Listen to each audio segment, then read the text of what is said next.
Oh divino niño, consuelo de los cristianos, este nuevo día, miércoles 27 de abril, año 2022, ponemos en tus benditas manos el Evangelio de hoy, según San Juan, en el capítulo 3, versículo 16 al 21.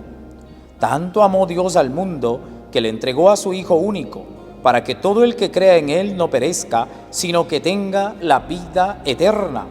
Porque Dios no envió a su Hijo para condenar al mundo, sino para que el mundo se salvara por Él. El que cree en Él no será condenado, pero el que no cree ya está condenado por no haber creído en el Hijo único de Dios.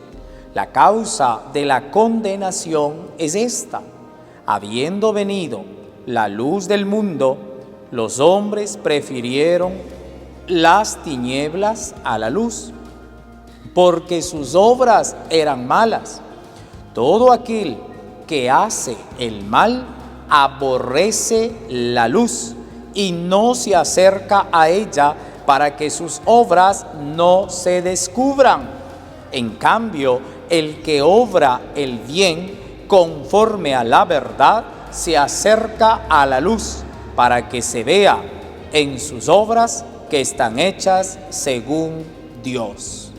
Palabra del Señor, gloria a ti, Señor Jesús. El Evangelio de hoy no nos debe dejar indiferentes. ¿Por qué? Porque si nos deja indiferentes, como que nada pasa, el Evangelio de hoy, eso quiere decir que debemos entrar en una emergencia espiritual, que debemos entrar en una emergencia espiritual. ¿Qué quiero decir con esto? El Evangelio proclamado manifiesta la salvación y la condenación.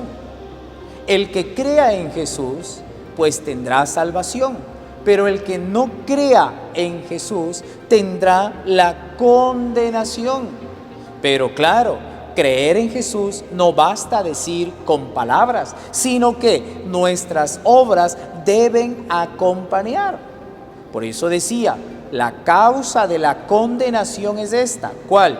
Habiendo venido Jesucristo, que es la luz, el ser humano prefiere seguir viviendo en las tinieblas, y esa es la causa de la condenación. ¿Y cuáles son las tinieblas? Por ejemplo, vino el amor, pero el mundo prefiere seguir en el odio. Vino la paz, que es Jesús, pero el mundo prefiere seguir en la pelea, en la guerra, en la violencia. Vino Jesús, que es la verdad, pero muchas veces nosotros preferimos seguir viviendo en la mentira, en la hipocresía. Vino Jesucristo, que es la vida, y muchas veces nosotros preferimos seguir viviendo en la muerte, causando dolor, causando sufrimiento, haciendo daño, haciendo el mal a los demás. Por eso dijo el Evangelio: vino la luz, pero las tinieblas no la recibieron. ¿Pero por qué no reciben las tinieblas? Porque están acostumbradas ¿a qué? A ese mundo de pecado, a ese mundo de oscuridad, a ese mundo de cosas malas. Porque si viene la luz, pues esas cosas malas quedan al descubierto. Entonces, ¿cuál es la solución? No recibir a la luz para que las obras malas no salgan al descubierto. Entonces, preguntémonos hoy en este día: ¿aceptamos a Jesucristo en nuestra vida para alcanzar la eternidad? ¿O simplemente somos indiferentes ante Jesucristo, ante la oración, ante la Santa Misa, ante la lectura de la Biblia, ante las cosas de Dios? Porque no basta decir, hoy el Evangelio lo ha dicho, no basta decir creo, sino tengo que vivir de acuerdo a lo que creo. Es como en la vida diaria, no basta decir amor, sino tiene que vivir de acuerdo a lo que encierra esta palabra amor. Porque ¿cuántos dicen amor pero viven odiando? Viven insultando, viven lastimando, viven mintiendo, viven engañando, viven haciendo daño, viven destruyendo la vida de los demás. La invitación de hoy es a prepararnos para el cielo, a alejarnos de la condenación. Por eso empecé diciendo y termino diciendo: este Evangelio no nos debe dejar indiferentes a nadie, porque el Señor Jesús es claro. Nosotros buscamos la salvación o la condenación con las obras que realizamos todos los días. Hay que entender que la vida no es suya, la vida no es mía. No podemos decir, yo hago lo que yo quiero, o muchos incluso dicen, yo hago lo que me da la gana, o es suya vida, o es única vida, hay que vivirla. Nadie es dueño de la vida.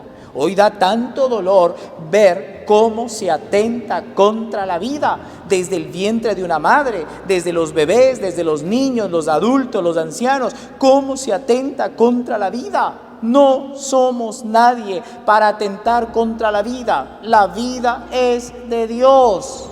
Y por eso el Señor insiste mucho hoy en que reflexionemos. Y si nos deja, como digo, indiferentes, pues es una emergencia, acudamos a la hospitalización del Señor. ¿Y eso en qué consiste? La Santa Misa, porque la iglesia es un hospital. A veces muchos dicen, ¿a qué van a la iglesia si los que van a la iglesia son más pecadores? Pues entienda, hermano, hermana, que la iglesia es un hospital y al hospital van los enfermos, y la iglesia sí es un hospital, pues a la iglesia van los pecadores a pedir perdón, a arrepentirse, cambiar de vida, un propósito de enmienda, de no volver a pecar. Porque tampoco está bien ir a pedir perdón, salir de la iglesia y seguir pecando. No, pues cada día hay que mejorar, hay que tener claro el propósito de la enmienda. Por eso entienda que la iglesia es un hospital. Y en el hospital del Señor acudimos todos y cada uno de nosotros para pedir perdón, para ser sanados y para alcanzar salvación y vida eterna. Todos tenemos adversidad, todos tenemos momentos difíciles, todos tenemos problemas, adversidades, pero también todos tenemos pecado. Acudamos siempre a ese encuentro con el Señor para ser sanados y para encaminarnos a la eternidad con Él. Bendición a todos, nos encontramos en la Santa Misa.